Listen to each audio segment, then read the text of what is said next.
Good evening and welcome to Alum Connect of Excel 2020 MEC in collaboration with EMBS and BMA.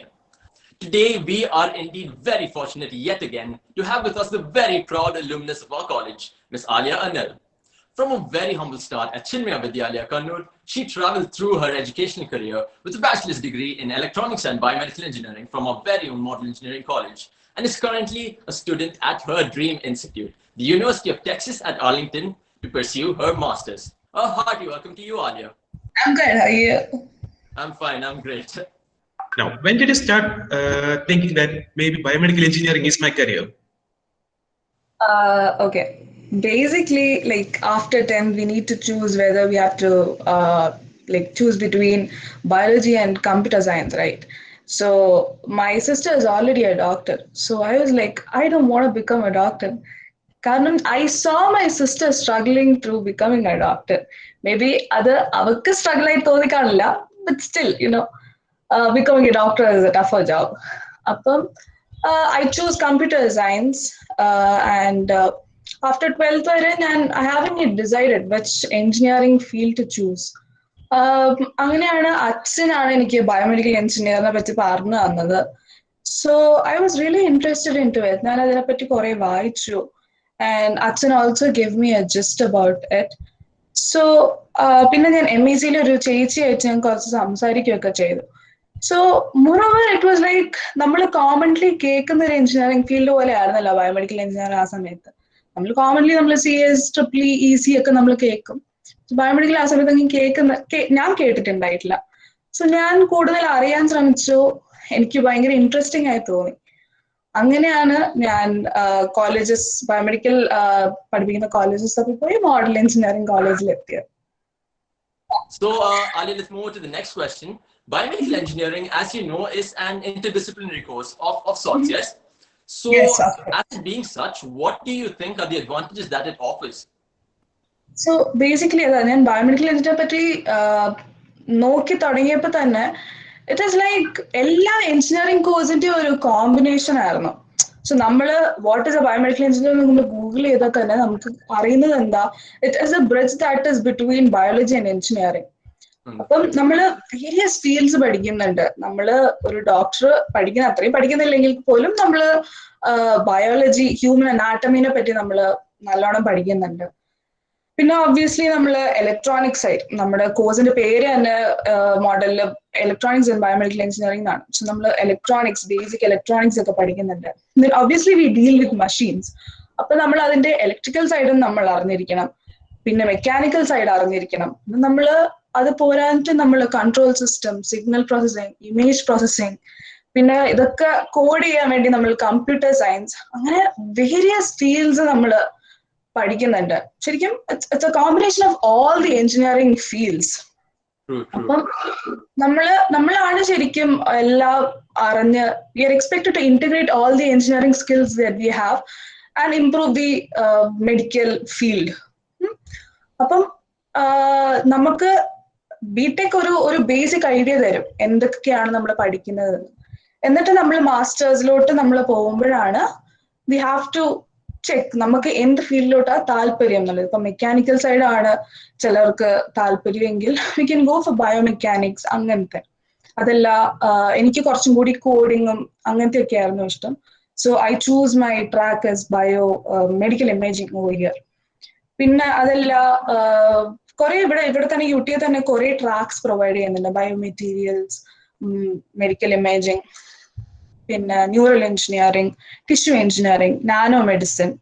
So MIMS ഒക്കെ നമ്മൾ ചിലപ്പം ഇവിടെ ഞങ്ങള് elective ആയിട്ടാണ് പഠിച്ചത്.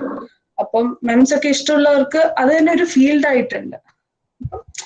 ഭയങ്കര ഇറ്റ്സ് എ കോമ്പിനേഷൻ. എനിക്ക് ഭയങ്കര ഇഷ്ടമുള്ള എനിക്ക് ചൂസ് ചെയ്തിട്ട് ഞാൻ ഒരിക്കലും എന്താ പറയാ എന്റെ ഡിസിഷൻ തെറ്റിപ്പോയി എന്ന് ഞാൻ ഒരിക്കലും പറയില്ല. Biomedical engineering was really good for me.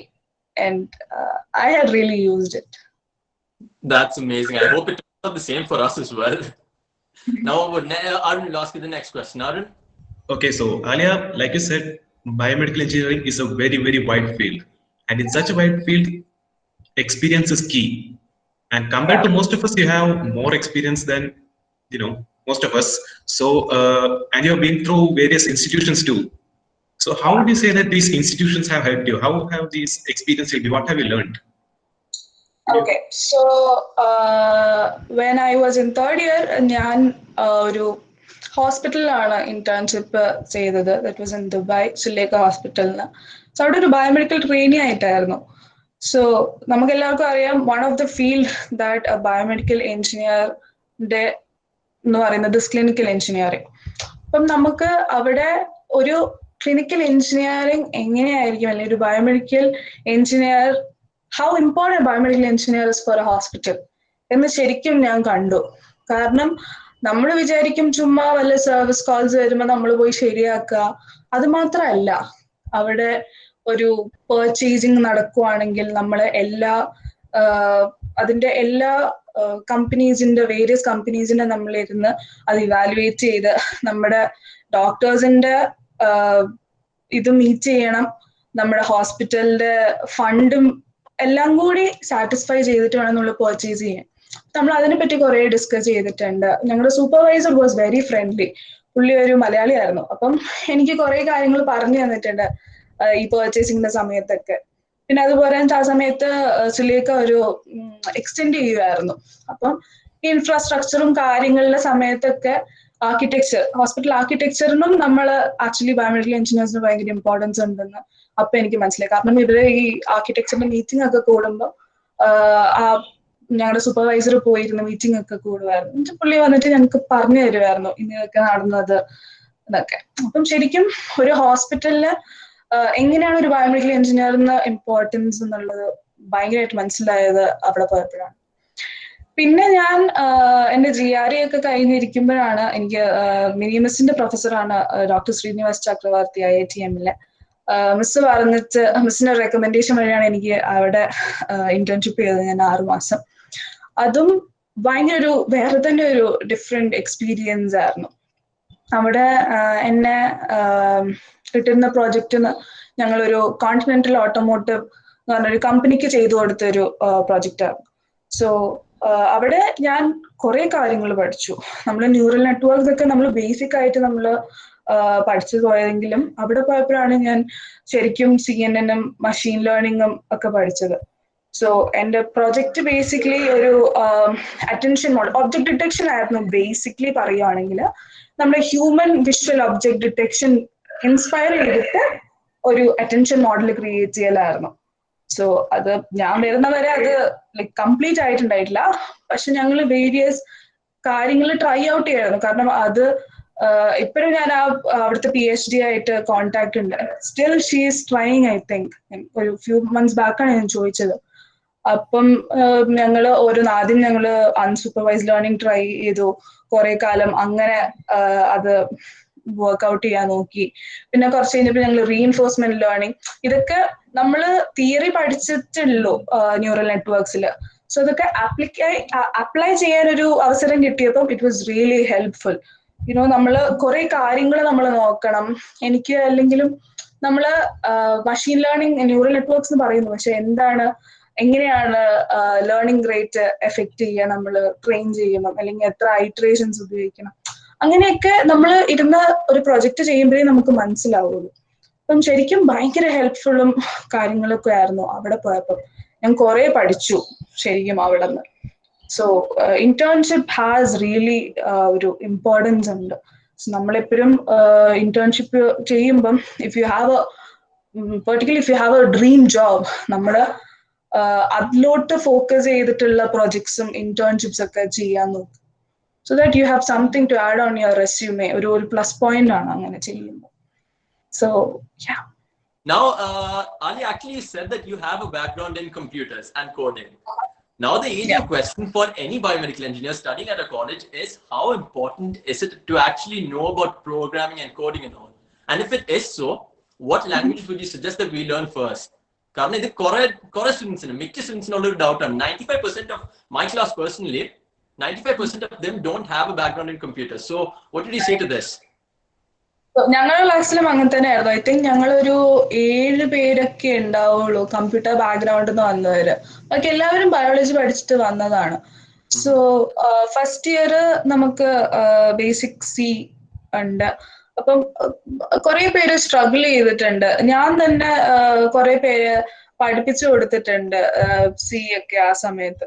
So I would say programming is really important for ഒരു ഈ ഫീൽഡില്. കാരണം നമ്മള് ഈ 4 ഇയേഴ്സിൽ സംവെയർ ഓർ ദി അതർ നമ്മൾ കോഡിങ് യൂസ് ചെയ്യുന്നുണ്ട്. ഫോർ എക്സാമ്പിൾ നമുക്കൊരു പ്രൊജക്ട് ചെയ്യണം. നിങ്ങൾക്ക് മിനി പ്രോജക്റ്റ് ഉണ്ടോ എന്ന് എനിക്കറിയില്ല. നമുക്ക് മിനി പ്രോജക്റ്റും മെയിൻ പ്രോജക്റ്റ് ഒക്കെ ഉള്ള സമയത്ത് കോഡ് ചെയ്യണം.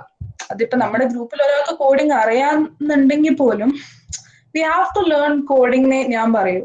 ആൻഡ് അറ്റ്ലീസ്റ്റ് ഒരു ലാംഗ്വേജ്, ഇപ്പം നമുക്ക് സി ഉണ്ട്, C++ ഉണ്ട്, പൈത്തൺ ഉണ്ട്. അപ്പം ഇതിനകത്ത് എനിക്ക് തോന്നുന്നു ബേസിക് ആയിട്ട് സി ആയിരിക്കും നല്ലത്. പക്ഷെ ഇറ്റ് റിയലി അഗൈൻ ഓരോരുത്തരുടെ ഇഷ്ടം പോലെ. പൈത്തണും പഠിക്കാൻ എളുപ്പമൊക്കെയാണ്. അപ്പം അറ്റ്ലീസ്റ്റ് ഒരു ബേസിക് ലാംഗ്വേജ് അറിഞ്ഞിരിക്കുക. ആ ഒരു ലോജിക് ബേസിക്കലി നമുക്ക് കിട്ടാനുള്ള ഒരു ഇത് മാത്രമാണ്. സോ ഒരു ലാംഗ്വേജിൽ മര്യാദയ്ക്ക് അറിഞ്ഞു കഴിഞ്ഞു കഴിഞ്ഞാൽ ബാക്കിയുള്ള ലാംഗ്വേജിൽ സിൻടാക്സും കാര്യങ്ങളൊക്കെയാണ് മാറ്റം വരുന്നുള്ളൂ. ഒരു ലാംഗ്വേജ് മര്യാദയ്ക്ക് അറിഞ്ഞിട്ട് ഇപ്പൊ നമ്മൾക്കൊരു പ്രോബ്ലം കിട്ടിക്കഴിഞ്ഞാൽ അതിനെ ലോജിക്കലി എങ്ങനെ അനലൈസ് ചെയ്ത് നമുക്കത് എഴുതാൻ പറ്റും എന്നുള്ള ഒരു കാര്യമാണ് നമ്മൾ ശരിക്കും നോക്കേണ്ടത്. നമുക്ക് കുറെ ബേസിക് ആയിട്ടുള്ള ഈ കോഡ് അക്കാഡമി, ഞാൻ കോഡ് അക്കാഡമി എന്ന് തോന്നുന്നു ഞാൻ പൈത്തൺ ഒക്കെ പഠിച്ചു തുടങ്ങിയത്. ബേസിക് ആണ്. ഇനീഷ്യലി ഒരു ഫസ്റ്റ് 1 ലൈൻ കോഡ് വെച്ച് നമ്മുടെ ഹലോ വേൾഡ് പ്രിന്റ് ചെയ്യുക, അങ്ങനെ തൊട്ട് തുടങ്ങി അവര് അങ്ങനെ തുടങ്ങി പോകുന്നത്.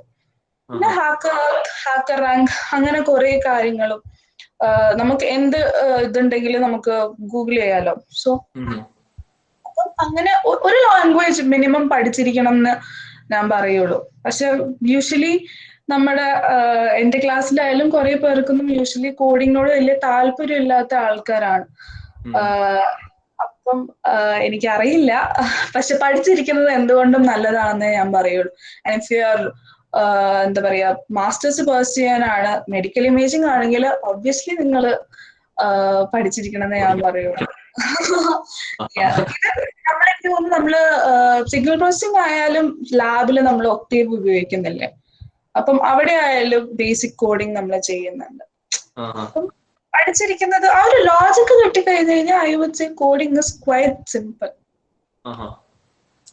That's great. That's great.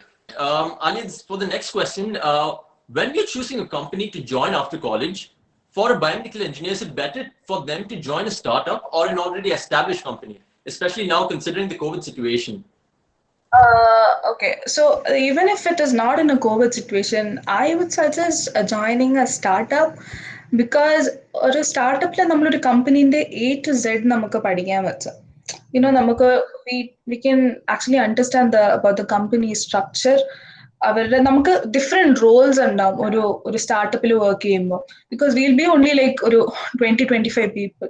നമുക്ക് മൾട്ടിപ്പിൾ റോൾസ് ആയിരിക്കും നമ്മൾ അസൈൻ ചെയ്യുന്നത്. അപ്പൊ നമ്മള് ഒരു ദിവസം ചിലപ്പം കോഡിങ്ങും കാര്യങ്ങളും അല്ലെങ്കിൽ ടെക്നിക്കൽ സൈഡാണ് നോക്കുന്നതെങ്കിൽ അടുത്ത ദിവസം ചിലപ്പോൾ മാർക്കറ്റിംഗ് സൈഡ് ആയിരിക്കും നോക്കുന്നത്, ചിലപ്പോൾ അസംബ്ലി സൈഡ് ആയിരിക്കും നോക്കുന്നത്. അപ്പം നമുക്ക് മൾട്ടിപ്പിൾ റോൾസ് ആണ് ഒരു സ്റ്റാർട്ടപ്പിൽ നമ്മൾ വർക്ക് ചെയ്യുമ്പോൾ. വി ലേൺ എ ലോട്ട്.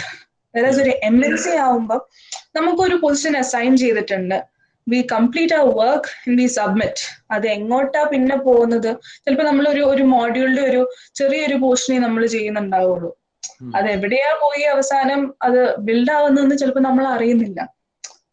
നമുക്ക് ബേസിക്കലി എല്ലാത്തിലും ചെറിയ ചെറിയ പൊസിഷന് വരെ ആൾക്കാരുണ്ടാവും. So they do they work.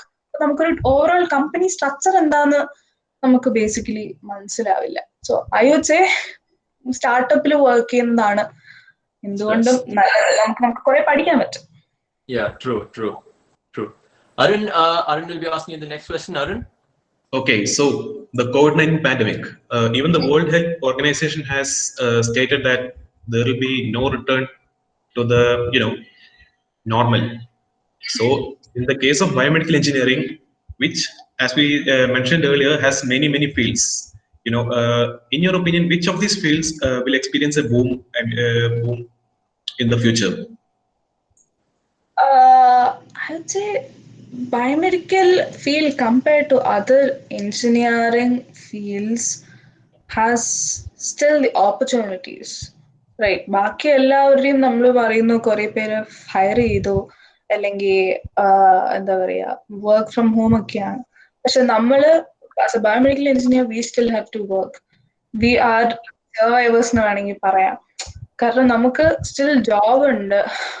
Because ഈ ഹെൽത്ത് കെയർ ഇൻഡസ്ട്രി ആക്ച്വലി അല്ലെങ്കിൽ ബയോമെഡിക്കൽ എഞ്ചിനീയേഴ്സ് എന്നുള്ള ഒരു ഇത് ആക്ച്വലി ഇമ്പോർട്ടൻസ് ഇപ്പൊ കൂടി.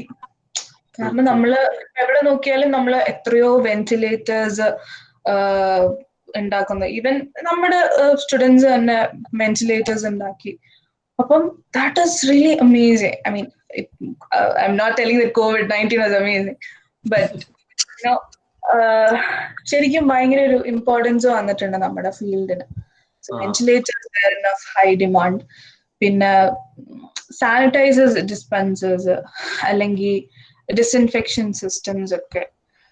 പിന്നെ ഒരു റോബോട്ട്സ്. ഇപ്പം എൻ്റെ ഒരു ഫ്രണ്ട് എനിക്ക് പറഞ്ഞു തന്നതാ, ഫോർട്ടിസ് ഹോസ്പിറ്റലിലൊക്കെ റോബോട്ട്സ് ആണ് റിസപ്ഷനിസ്റ്റ് ആയിട്ട് നിൽക്കുന്നത്. If you just search in YouTube Fortis Bannerghatta robots എന്നൊക്കെ സെർച്ച് ചെയ്ത് കഴിഞ്ഞാൽ you can see a small video. അതിനകത്ത് റോബോട്ട്സ് ആണ് ഫ്രണ്ടിൽ നിൽക്കുന്നത് ആസ് എ റിസപ്ഷനിസ്റ്റ്. സോ നമ്മൾ അവരുടെ അടുത്ത് പോയി പേരും കാര്യങ്ങളൊക്കെ പറഞ്ഞു കഴിയുമ്പം ദേ ചെക്ക് യുവർ ടെമ്പറേച്ചർ. അത് കഴിഞ്ഞിട്ടാണ് അവര് നമുക്ക് എൻട്രി പാസ് ഒക്കെ തരുന്നത്. അപ്പം റോബോട്ട്സ്, ഇപ്പം ഹ്യൂമൻ ഇന്റർവെൻഷൻ എന്ന് പറയുന്നത് ഭയങ്കര കുറയാണ്. അതൊക്കെ ഭയങ്കര ഇമ്പോർട്ടന്റ് ഫീൽഡ് ആയിരിക്കും. ഐ വുഡ് സേ കുറച്ച് ഭൂമുണ്ടാക്കുന്ന ഒരു ഫീൽഡ് ആയിരിക്കും maybe once. Okay, that's great. So let's go again back to your personal life a little bit, your college life.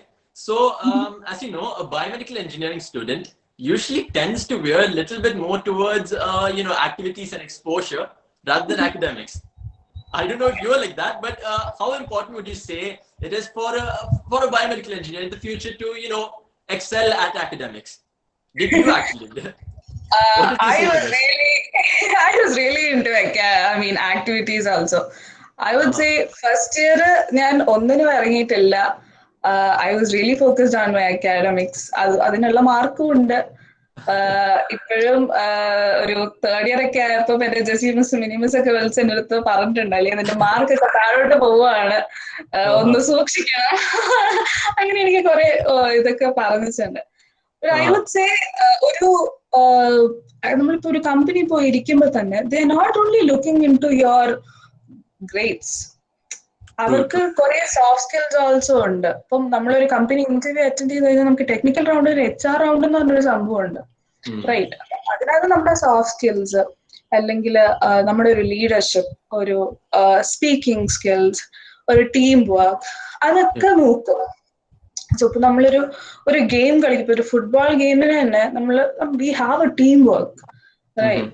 അപ്പം അത് തന്നെയാണ് ബേസിക്കലി ഒരു ആക്ടിവിറ്റീസിലൂടെ നമുക്ക് ഗെയിൻ ചെയ്യുന്ന ഒരു സോഫ്റ്റ് സ്കിൽ എന്ന് പറയുന്നത്, റൈറ്റ്? സോ ആഫ്റ്റർ ഒരു 4 years നമുക്ക് ആക്ടിവിറ്റീസ് ആർ ഓൾസോ ഇമ്പോർട്ടൻറ്റ്. നമ്മൾ ആക്ടിവിറ്റീസിലൂടെ നമ്മളെ തന്നെ ഡെവലപ്പ് ചെയ്യണം, നമ്മുടെ പേഴ്സണാലിറ്റി ഒക്കെ ഡെവലപ്പ് ചെയ്യണം. But CGPA is also important. Actually രണ്ടും ഒരുമിച്ച് കൊണ്ടുപോകാനുള്ള ഒരു കപ്പാസിറ്റി വേണം. ഒരു ഇത് വെച്ചാൽ നമ്മള് CGPA, കാരണം CGPA ഒട്ടും താഴ്ന്നു പോകരുന്നല്ല, ഒരു ലെവലില് ബേസിക്കലി മെയിൻറ്റെയിൻ ചെയ്തിട്ട് we can get into the activities, right? അപ്പം ഞാൻ ഫസ്റ്റ് ഇയർ ഞാൻ ഒന്നിനും പോയിട്ടില്ല, അതിന്റെ CGPA എനിക്കുണ്ട്. പിന്നെയാണ് ഞാൻ സെക്കൻഡ് ഇയർ ആയപ്പോഴാണ് ഞാൻ NSSഉം എക്സലും ആർട്സും സ്പോർട്സ് ഒക്കെ ആയി തുടങ്ങിയത്. പിന്നെ തേർഡ് ഇയർ ആയപ്പോൾ ഞാൻ PC ജോയിൻ ചെയ്തു, which I would say which is a great step in my life, and I'm really proud of being a placement cell coordinator. കാരണം എനിക്ക് എന്നെ തന്നെ മോൾഡ് ചെയ്തെടുത്ത ഒരു 2 കൊല്ലമാണ്. I really learned many things from being into PC. ഒരു team work, team coordination, ഒരു professionalism ഒക്കെ ഞാൻ പഠിച്ചത് PC-ന്നാണ്.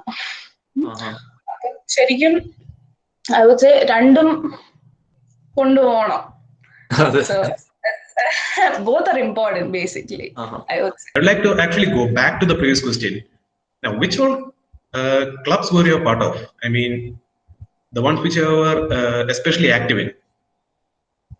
Okay, so ഞങ്ങളുടെ seniors BMA was already there. പക്ഷെ ഞാൻ എന്തോ സെക്കൻഡ് ഇയർ വരെ ഞാൻ BMA പറ്റി അറിഞ്ഞിട്ടില്ല. ഞങ്ങളുടെ സീനിയേഴ്സ് ആണ് BMA വീണ്ടും ഒന്ന് റീവാമ്പ് ചെയ്ത് പുതിയ ലോഗോ, വെബ്സൈറ്റും ന്യൂസ് ലെറ്റർ ഒക്കെ ഇറക്കിയത്. So I was really honored to be a part of the core members. ഞങ്ങള് കുറച്ച് ടോക്സും 2 കൊല്ലം കൊണ്ട് കുറെ ടോക്കും സെഷൻസ് ഒക്കെ ഞങ്ങള് നടത്തി. സോ അഗൈൻ ക്ലബ്സിന്റെ ഒരു മെമ്പർ ആവുമ്പം again when you are given a responsibility we have to take it. നമുക്കൊരു പൊസിഷൻ നമ്മൾ തരുമ്പം we really try to make it you know the best. അപ്പം ഞങ്ങളുടെ സീനിയേഴ്സിന്റെ ആ ഒരു മൊമെന്റം കണ്ടിന്യൂ ചെയ്യാൻ ഞങ്ങൾ കുറെ ശ്രമിച്ചിട്ടുണ്ട്. പക്ഷെ സീനിയേഴ്സ് ആണ് കുറച്ചും കൂടി കാര്യങ്ങളൊക്കെ ചെയ്തതും. റിയലി ഭയങ്കര സ്പിരിറ്റ് ആയിരുന്നു സീനിയേഴ്സിന്. അപ്പം അത്രയ്ക്കൊന്നും ഇല്ലെങ്കിലും we also try to continue by conducting many ടോക്സും ജൂനിയേഴ്സിന് കുറച്ച് ഹെൽപ്പ് ആയിട്ടുള്ള സെഷൻസ് ഒക്കെ കണ്ടക്ട് ചെയ്തിട്ട്. So yeah, BMA was the club. BMA and then PCS. But talking about BMA is the Biomedical Association of MEC, which helps to develop the technical know-how of the students of the biomedical department. IEEE Electronics in Medicine and Biology Society is the world's largest international society of biomedical engineers. The organization's 12,000 members reside in some 97 countries across the world. EMBS provides its members with access to the people, practices, information, ideas, and opinions that are shaping one of the fastest growing fields in science, that is biomedical engineering. We provide global opportunities for activities from local chapters for students or general members. From these chapters, members can network, attend a workshop or tutorial, listen to a guest lecture, or present their research at a regional conference. And Alia, thank you so much for spending your valuable time with us and also for sharing your views and suggestions with us. Yes, we are indeed very glad that you could be here with us, Alia. We will surely try to take your advice to heart and aspire to make our college as proud of us as you have. Thank you so very much, Alia, for being such an amazing interviewer. Thank you so much, Alia. Hope you had a great time with us. Hope you have a great day and wish you all the best of luck for any and all future endeavors you have. Thank you so much.